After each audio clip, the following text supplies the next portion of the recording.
വിശുദ്ധ മത്തായിയുടെ സുവിശേഷം 16-ാം അധ്യായം 1 മുതൽ 12 വരെയുള്ള തിരുവചനങ്ങൾ. കാലത്തിൻ്റെ അടയാളങ്ങൾ.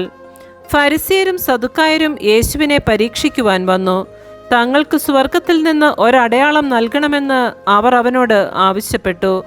അവൻ പ്രതിവചിച്ചു, വൈകുന്നേരം നിങ്ങൾ പറയുന്നു, ആകാശം ചമന്നിരിക്കുന്നു, കാലാവസ്ഥ പ്രസന്നമായിരിക്കും. രാവിലെ നിങ്ങൾ പറയുന്നു, ആകാശം ചമന്ന് മൂടിയിരിക്കുന്നു, ഇന്ന് കാറ്റും കോളും ഉണ്ടാകും. ആകാശത്തിൻ്റെ ഭാവഭേദങ്ങൾ തിരിച്ചറിയാൻ നിങ്ങൾക്ക് കഴിയുന്നു, എന്നാൽ കാലത്തിൻ്റെ അടയാളങ്ങൾ തിരിച്ചറിയാൻ നിങ്ങൾക്ക് കഴിയുകയില്ലേ? ദുഷിച്ചതും അവിശ്വസ്തവുമായ തലമുറ അടയാളം അന്വേഷിക്കുന്നു. യോനായുടെ അടയാളമല്ലാതെ മറ്റൊരടയാളവും അതിന് നൽകപ്പെടുകയില്ല. അനന്തരം അവൻ അവരെ വിട്ടുപോയി. മറുകരയിലേക്ക് പോകുമ്പോൾ അപ്പമെടുക്കാൻ ശിഷ്യന്മാർ മറന്നിരുന്നു.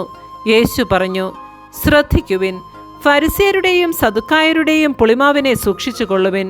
നാം അപ്പമൊന്നും എടുക്കാത്തത് കൊണ്ടായിരിക്കാമെന്ന് അവർ പരസ്പരം പറഞ്ഞു.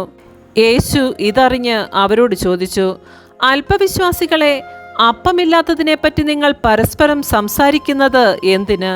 നിങ്ങൾ ഗ്രഹിക്കുന്നില്ലയോ? 5000 പേരുടെ 5 അപ്പം നിങ്ങൾ ഓർമ്മിക്കുന്നില്ലേ? എത്ര കുട്ട അപ്പക്കഷ്ണങ്ങൾ നിങ്ങൾ ശേഖരിച്ചു?